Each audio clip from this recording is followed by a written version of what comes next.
మీడియంలో క్వశ్చన్లో అక్కడ స్త్రీలు ఎంతమంది అని అడిగాడు, దాన్ని పురుషులను రాసుకోండి. లేదా స్త్రీలను కూడా కౌంట్ చేయొచ్చు. 1 2 3 4 5 6 7 8 9 మెంబర్స్. ఆప్షన్ 9 నెంబర్ లేదు కాబట్టి క్వశ్చన్ చేంజ్ చేసుకోండి. ఎంతమంది స్త్రీలు అనే ప్లేస్లో పురుషులు రాసుకుంటే వెళ్ళిపోతుంది. బ్లడ్ రిలేషన్లో గుర్తుపెట్టుకోవాల్సిన diagram is very very important. ఈ కోర్స్ గుర్తుపెట్టుకోండి, కీ కోర్స్. ఇవి ప్రాక్టీస్ చేసేది స్పీడ్గా కంప్లీట్ అవుతుంది. సెకండ్ క్వశ్చన్ చూడండి ఒకసారి. సెకండ్ క్వశ్చన్ నెంబర్ 2 తీసేస్తున్నా. సెకండ్ క్వశ్చన్ చూడండి. A and B are brothers, C and D are sisters. A son is D's brother. How is B related to C. ఇక్కడ always remember, English మీడియంలో 2 అనే పదం చాలా important. 2 ఇంగ్లీష్లో అయితే, తెలుగు మీడియం ఏమో డైరెక్ట్గా అర్థమవుతుంది మన క్వశ్చన్. ఇక్కడ ఇచ్చిన దాంట్లో ఏ అండ్ బి సిస్టర్స్ అన్నాడు. జాగ్రత్త డయాగ్రామ్. నేను స్టార్టింగ్ చూస్తే ఈజీగా అర్థమవుతుంది, తర్వాత కూడా లెక్కలు చేయవచ్చు. First statement A and B are brothers అన్నాడు. అవునా? ఏబీలు సోదరులు అన్నాడు. అంటే ఇద్దరు మేలా ఫిమేలా? మేల్. ఇక్కడ ఏ అనే పర్సన్ తీసుకుంటాం, ఇక్కడ తీసుకుంటాం ఏ. ఇద్దరు బ్రదర్స్ అంటే నేను స్టార్ట్ చేసినప్పుడు చెప్పిన క్లాస్ నేను ఎక్స్ప్లెయిన్. బ్రదర్స్ అంటే ఓన్ బ్రదర్ అంతే. ఇంకా ఎవరు యంగరు ఎవరు ఎదురో మనకు సంబంధం లేదు ఈ topic. Study discuss already starting చెప్పాను, డయాగ్రామ్ కూడా ఇచ్చాను, ఫ్యామిలీ ట్రీ. ఇప్పుడు ఏబీ బ్రదర్ అంటే బి అనే పర్సన్ పక్కనే రాసుకోవాలి. నేను ముందే చెప్పాను, సేమ్ జనరేషన్. సేమ్ జనరేషన్ అంటే వీళ్ళిద్దరు బ్రదర్స్. ఇంకా ఎవరు చిన్న ఎవరు పెద్ద మనకు సంబంధం లేదు, బ్రదర్స్. ఇది ఫస్ట్ వన్, ఏబీ బ్రదర్స్. ఇక్కడ చూడండి, just read out. Same C and D are sisters. ఇక్కడ చాలా మందికి డౌట్ ఏంటంటే స్టార్టింగ్ లో ఏబీ ఇక్కడ రాసుకోవాలి, సిడి ఇక్కడ రాసుకోవాలి, ఇక్కడ రాసుకోవాలి, ఇక్కడ రాసుకోవాలి అర్థం కాదు స్టార్టింగ్. ఇప్పుడు ఏబీ ఇచ్చి సపరేట్, సిడి అనేటువంటిది ఏమైనా సంబంధం ఉందా? ఇచ్చిందా? ఏబీ బ్రదర్స్ వేరే, సిడి సిస్టర్స్ వేరే. కాబట్టి మనం ఏం చేయాలంటే తెలివిగా ఇక్కడ టచ్ చేయకుండా పక్కన రాసుకోవాలి ఫస్ట్. అర్థం కాదు CD, okay sir, C sisters. ఇది ఇట్లా అర్థం కావాలి, స్పీడ్గా అయిపోతుంది. వీళ్ళు బ్రదర్స్ సిస్టర్స్, క్లియర్ కదా? వీళ్ళిద్దరు బ్రదర్స్ పక్కన రాసుకున్నాం. ఇక్కడ రాసుకో, టచ్ కాకుండా రాసుకోవాలి ఫస్ట్. వీళ్ళిద్దరు వేరే వీళ్ళిద్దరు వేరే అనుకుందాం. ఎందుకంటే ఏబీ అనే పేర్లు వేరు, సిడి అనే పదాలు వేరు. మీకు ఇచ్చిన క్వశ్చన్ ఏబీ బ్రదర్స్. ఈ సింబల్ ఎందుకు వాడిందో మీకు ముందే చెప్పిన. ఇది సేమ్, బ్రదర్స్ అంటే సేమ్ జనరేషన్, సిస్టర్స్ కూడా same generation. Simple common sense. ఇక్కడ రాసుకున్నాం. నెక్స్ట్ ఏమి ఇచ్చిన చదవాలి జాగ్రత్తగా, 1 by 1. నెక్స్ట్ ఏమి చూడండి. ఏస్ సన్ ఈస్ డీస్ బ్రదర్ అన్నాడు. చూడండి, ఏస్ సన్ ఈస్ డీస్ బ్రదర్. ఇక్కడ ఆల్రెడీ డి అని ఉంది ఇక్కడ. నెక్స్ట్ ఏముంది? ఏ.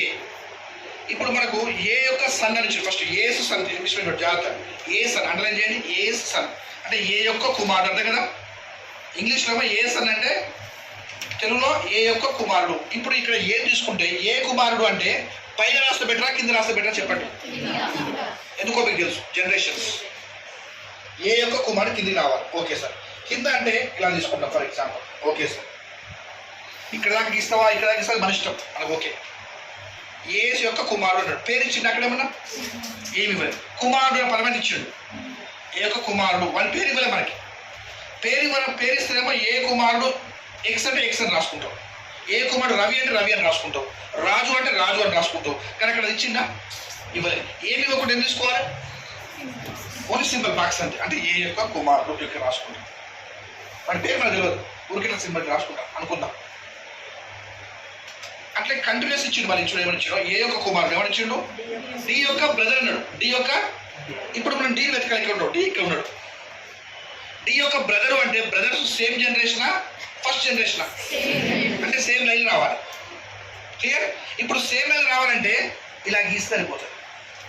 ఇప్పుడు మీకు డౌట్ రావాలి, సరే డి యొక్క బ్రదర్ అన్నాడు, సి కాదు కదా అని అడగచ్చు క్వశ్చన్. మీకు నేను చెప్పిన ఆల్రెడీ. ఒక్కసారి బ్రదర్ అంటే ఓన్ బ్రదర్ అంటే చెప్పిన.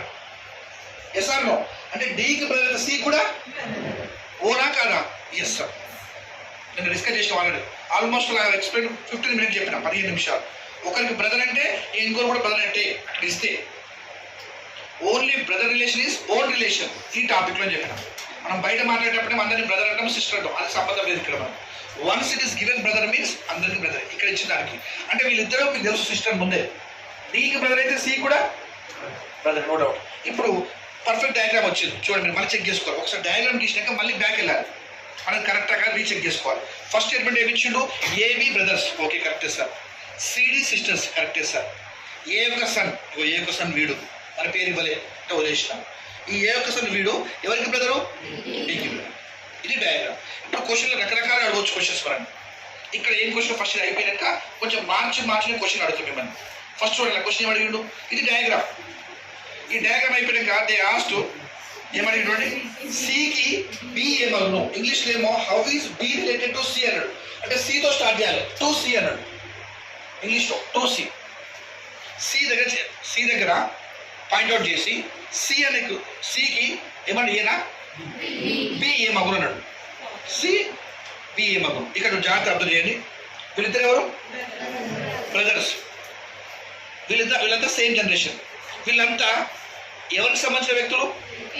ఏ యొక్క కొడుకు కూతురు. ఇతను ఫాదర్ వాళ్ళ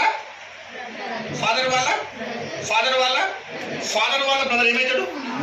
నిన్న చెప్పిన ఆల్రెడీ. మనమేమో బయట ఏమంటారు తెలుసా, బాబాయ్ పెద్దనాన్న, అది ఉందని చెప్పి నిన్న చెప్పిన. I explain already. నాన్న వాళ్ళ ఎవరైనా సరే మనం ఏమంటాం? అంకుల్. ఒకరు డెప్త్ అడిగితే ఏమంటాం? ఒకరు అడిగితే ఏ విధంగా అంటే పెటర్నల్. అక్కడ పెటర్నల్ ఇవ్వలే కాబట్టి uncle correct. Clear answer uncle. మళ్ళీ ఒకసారి జాగ్రత్త వినండి. ఇక్కడ క్వశ్చన్ ఓన్లీ సీకా డీకి అడిగింది. సికి అడిగిండు. ఇప్పుడు డీకి అడిగితే కూడా ఏమవుతుంది? నో డౌట్ కదా.